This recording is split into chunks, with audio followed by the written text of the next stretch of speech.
ಅನುಗ್ರಹಿಸ್ತಾడు. ನಮ್ಮಲ್ಲಿ ಎಷ್ಟರ ಮಟ್ಟಿಗೆ ಮೌಢ್ಯ ಇದೆ ಅಂತ ಹೇಳಿ ಕೇಳಿದರೆ, ಕೆಲವರಿಗೆ ತಿರುಪತಿಗೆ ಹೋಗೋದಿಲ್ವಂತೆ. ನಾವು ತಿರುಪತಿಗೆ ಹೋಗೋದಿಲ್ಲ ರೀ. ಯಾಕೆ? ನಮ್ಮ ಮನದೇವ್ರ ನರಸಿಂಹ ರೀ. ಮನದೇವ್ರ ನರಸಿಂಹ ಅಂತೆ, ಅದಕ್ಕೆ ಅವರು ತಿರುಪತಿಗೆ ಹೋಗೋದಿಲ್ವಂತೆ.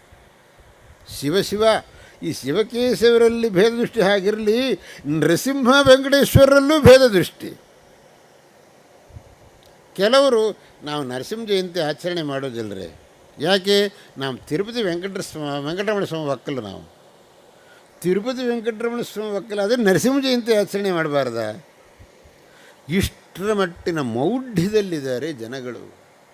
ನೀವು ತಿರುಪತಿಗೆ ಹೋಗಿ ವೆಂಕಟಸ್ವಾಮಿ ದೇವಸ್ಥಾನದಲ್ಲಿ ಅದು ಎದುರಿಗೇನೆ ನರಸಿಂಹನ ದೇವಸ್ಥಾನ ಇದೆ. ಅವರಿಬ್ಬರಲ್ಲೂ ಇಲ್ಲದ ಜಗಳ ನೀವು ಯಾಕೆ ತಂದು ಹಾಕ್ತಿದ್ದೀರಿ? ಆದ್ದರಿಂದ ಭಗವಂತನಲ್ಲಿ ಯಾವುದೇ ರೀತಿಯಾದಂತಹ ಭೇದ ಭಾವನೆ ನಾವು ಯಾರೂ ಕಾಣಬಾರದು.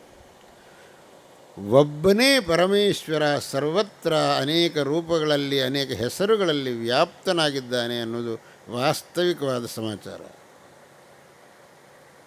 ಭಗವಂತವಾದ ಶಂಕರರು ತಮ್ಮ ಭಾಷ್ಯದಲ್ಲಿ ಸ್ಯಾತ್ ಪರಮೇಶ್ವರಸ್ಯ ಇಚ್ಛಾವಶಾತ್ ಮಾಯಾಮಯಂ ರೂಪಂ ಸಾಧಕಾನುಗ್ರಹಾರ್ಥಂ ಎಂಬುದಾಗಿ ಬಹುಸ್ಪಷ್ಟವಾಗಿ ಬರೆದಿದ್ದಾರೆ.